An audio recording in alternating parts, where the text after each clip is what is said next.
玫瑰經最早出現喺中世紀時代，並開始盛行。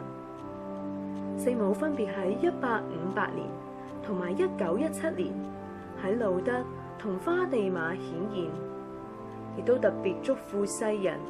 要為悔改同補贖多誦念玫瑰經。由默想基督一生嘅奧蹟裏面，我哋喺今世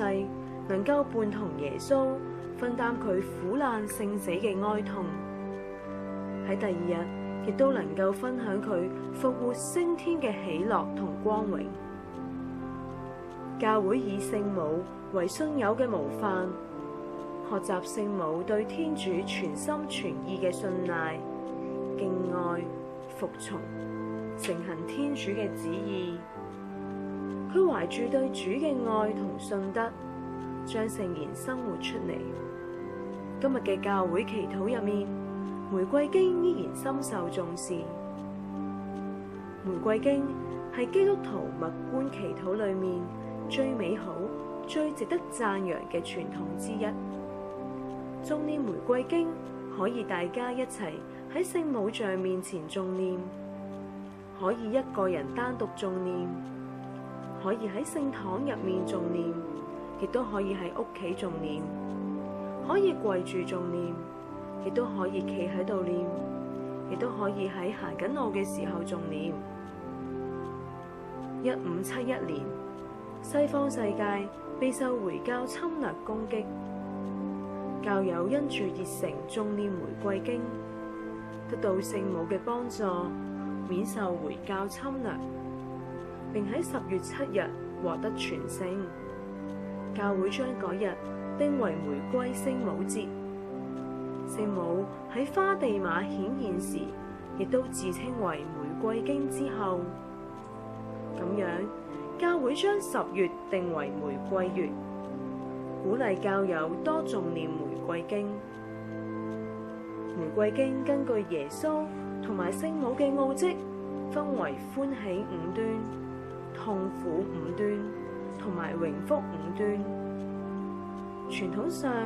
我哋每日按照順序獻一種奧蹟。全經總共要誦念聖母經150次。2002年10月，教宗若望保祿2世喺童貞瑪利亞的玫瑰經牧函嘅第2段裏面，建議增加光明5端。玫瑰經從此變為誦念聖母經200次。歡喜5端係敘述聖母領報同耶穌出生成長。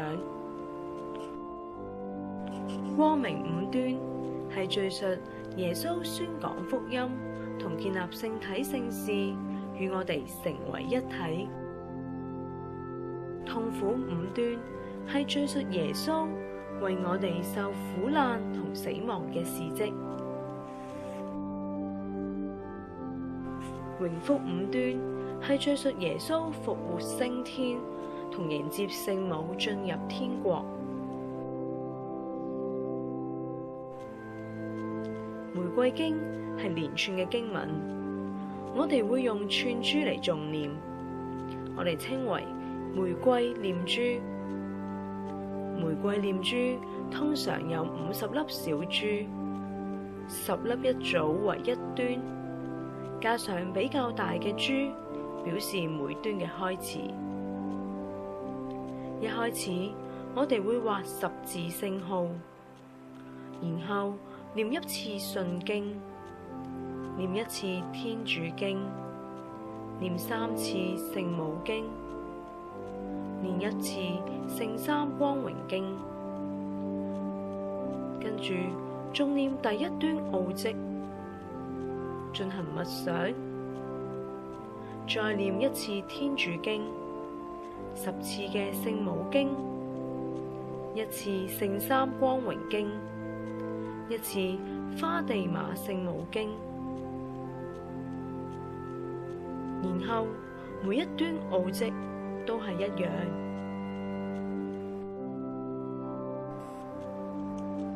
誦念第2端奧蹟，再進行默想，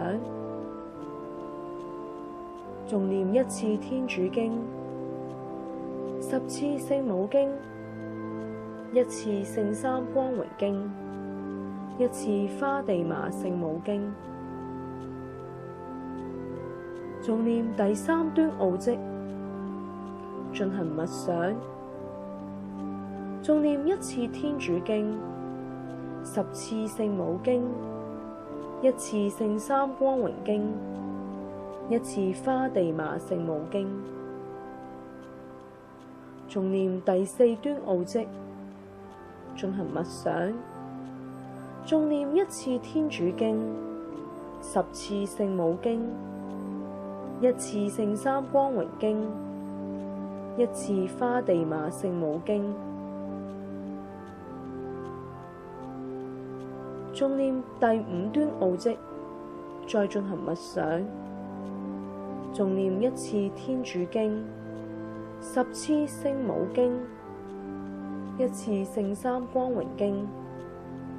1次花地瑪聖母經，最後用幼聖母經作為結束，畫上十字聖號。玫瑰經係抵抗魔鬼最有力嘅武器，可以幫助我哋革除惡習，減少犯罪。聖母不斷重複嘅訊息，提醒我哋天主愛世人，我哋要時常為聖教會、為罪人祈禱，謙遜、懺悔、做補贖。大家記得要多啲誦念玫瑰經啦〜